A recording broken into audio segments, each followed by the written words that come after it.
What type of smoker makes the best ribs? A pellet grill, a drum smoker, a centerbox smoker, or an offset smoker? We're gonna find out in this video by putting these four smokers head to head in a ribs battle royale, so let's get smoking.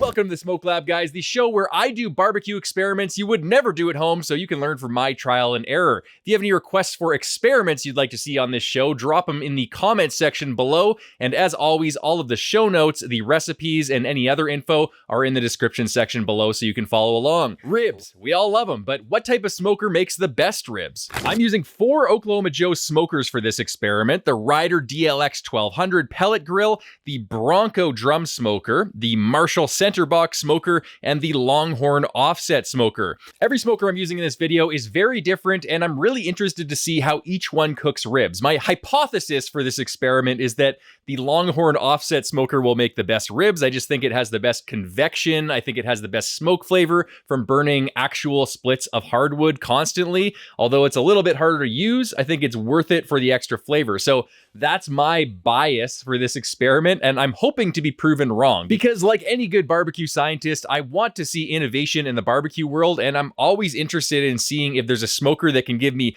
offset quality flavor with not as much effort. And speaking of innovation, the Marshall Centerbox Smoker promises more consistent smoke and heat with a similar flavor profile to an offset smoker. So I'm really interested to see if that's true. Now, starting off with some St. Louis style ribs from Costco, I'm removing the membranes and rubbing them with some Meat Church Honey Hog rub. Then I'm leaving them to sit on the counter to soak up that rub while I head out to the smokers. I'm lighting up the Marshall first, filling it with some charcoal briquettes with splits of wood interspersed throughout for smoke flavor. Then I'm lighting it with my Oklahoma Joe's charcoal lighter until the top of the briquettes are a little bit white and ashy. And then I'm putting the charcoal basket back in the firebox. I'm leaving the firebox vents wide open and the top exhaust dampers about a quarter open. And once I hit my target temperature of 250, I'll close the firebox dampers almost fully shut, and that will pretty much lock in the temperature at 250, so it's a lot easier to use than an offset smoker. Moving over to the next contender, the Bronco Drum Smoker, I'm filling up the charcoal basket with briquettes and wood,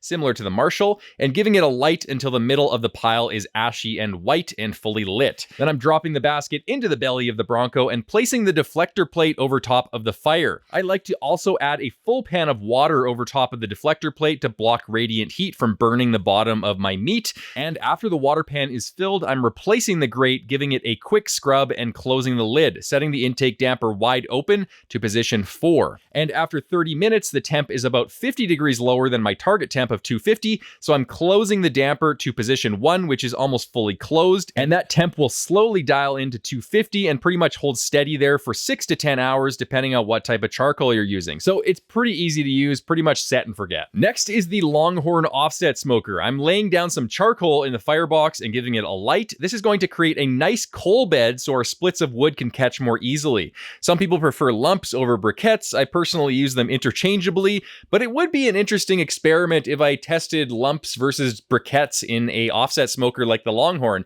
If you guys want to see that experiment, drop a comment in the comment section below. Now, after that, I'm going to start adding splits of hardwood every 20 or 30 minutes as I see the temperatures start dropping in the Longhorn. Again, aiming for a target temp of around 250 degrees plus or minus 25 degrees because it's an offset and it's not going to hold as steady temps as the other smokers in this video. And to maintain that relatively steady 250, I have my exhaust damper 2/3 open and my intake damper door just open a sliver, and I'll adjust that door open a few more millimeters if the temp drops and close it a few millimeters if the temp spikes too far above 250. So this is obviously the least convenient smoker to use, but in my opinion, it produces the most flavor. Now, for our last contender, I'm lighting up the Ryder DLX pellet grill by pressing the on button. Gotta love pellet grills, they're pretty much the easiest smoker to use. And after all the smokers are up to temp, I'm placing a rack of ribs on the Marshall with a water pan on the bottom rack to block radiant heat. Then a rack goes on the Bronco, again with the water pan below, and a rack goes on the Longhorn with a water pan to the right, blocking the radiant heat from the firebox, and a rack goes on the Ryder DLX with, you guessed it, a water pan below it to block radiant heat. I really don't like radiant heat. Now I'm smoking the ribs at 250 for around 2 to 3 hours, and I'm spritzing any dry areas every 30 minutes or so. You can spritz like this, like a normal boring person, but I like to spritz in style.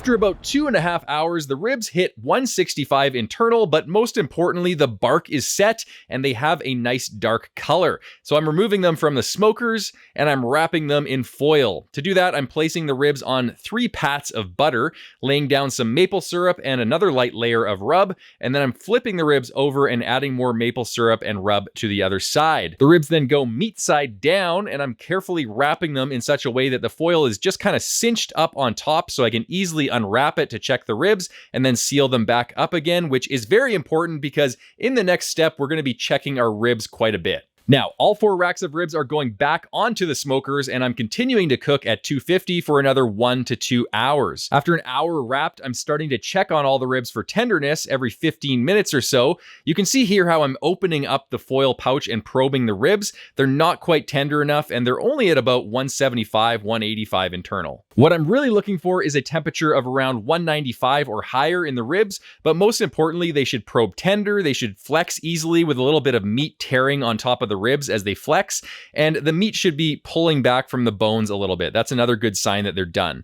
These ribs are tender enough, so I'm unwrapping them to get ready for the next stage, which is saucing. I'm saucing the ribs up with a silicone brush, being careful to fully sauce them all over the ribs. You can use your favorite sauce, but I'm using Franklin's Original and Franklin's Spicy Barbecue sauce mixed 50-50 with each other.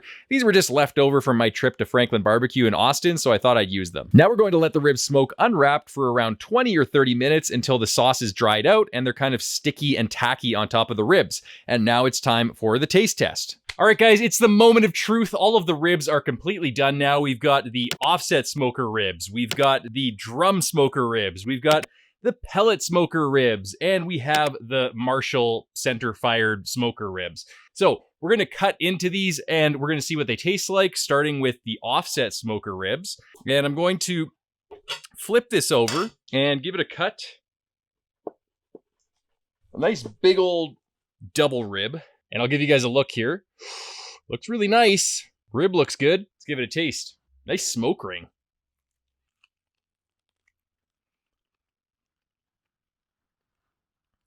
Pretty good flavor. So overall, the offset smoker rib was pretty tender. It could have used a little bit more time probably in the foil to tenderize a little bit more. It was a little bit tough, but it was pretty good. I could eat them all day for sure. The flavor was good. The smoke flavor was really on point. Love the sauce, so no complaints about that rib at all. Let's move on to the drum smoker ribs.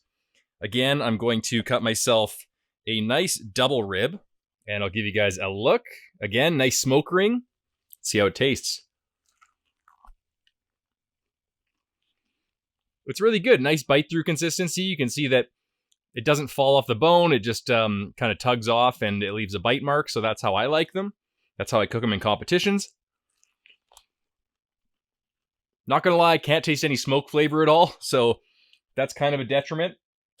Overall, I would say the drum smoker ribs are really good. They're tender, they're flavorful. I didn't get a lot of smoke flavor though compared to the offset smoker ribs though. Moving on to the pellet smoker ribs. Actually, these feel the most tender out of all the ribs. Let's cut into this guy right about here. Give you guys a close-up. A little bit less pronounced of a smoke ring, but it looks pretty good. Let's see what it tastes like. This is the best tasting rib out of the 2 that I've tried so far, just as far as tenderness goes. I think it got a lot more tender than the other ones. Really good. Tenderness is on point. Super perfect tenderness. Don't taste any smoke though, unfortunately. Compared to the offset smoker one, no smoke at all. This is from the Marshall. Ooh, that smells really smoky. I'm excited about this one. Let's give that a cut. Looks pretty good. Nice big smoke ring.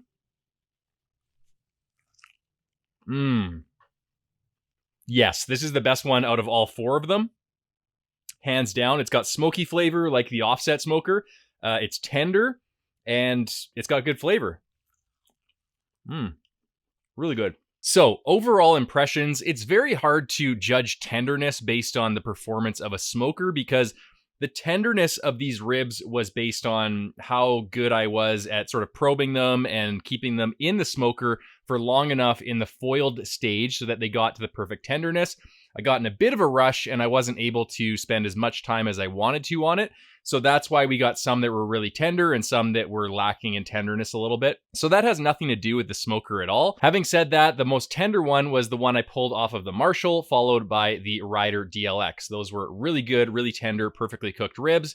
Smoke flavor. I think this is really where we're getting into the comparison that is based on the performance of the smoker. The one that had the least smoke flavor, unsurprisingly, was the Ryder DLX, the pellet grill. All pellet grills have a limited amount of smoke flavor. It's because the pellets burn so efficiently in that burn pot. There's not a lot of moisture content in the pellets. They burn really hot. There's not a lot of smoke that's being produced, so we don't get a lot of good smoke flavor on pellet grills, period. Now, there's some things you can do, like you can do a long overnight smoke before you ramp up the temperature in the morning to get that lower end of the temperature spectrum and burn those pellets at a lower temperature to get more smoke. You can use a pellet tube or a tray. But just based on this experiment, using the pellet grill normally, not getting any smoke flavor. The Bronco also did not have a lot of smoke flavor, I think because you're only putting a couple chunks on or splits at the very beginning of the cook, and then they kind of burn up, and there's just not a lot of wood being burnt in the Bronco. And just because of the way we had the water pan set up, I think a lot of the convective air and smoke was going up and out the chimney without necessarily getting to the top of the ribs, so that could have been a contributing factor as well. You might get more smoke if you hang the ribs on the hooks, or if you don't have a water pan, or if you flip the ribs upside down so that the smoke is coming from underneath. So that's a future experiment for me. The second most smoky ribs were the ones I pulled off of the Marshall, which really surprised me. They had really good quality offset smoke flavor. I think because I was able to open the access panel and continue to add wood throughout the cook and create more smoke, but I got really good smoke flavor.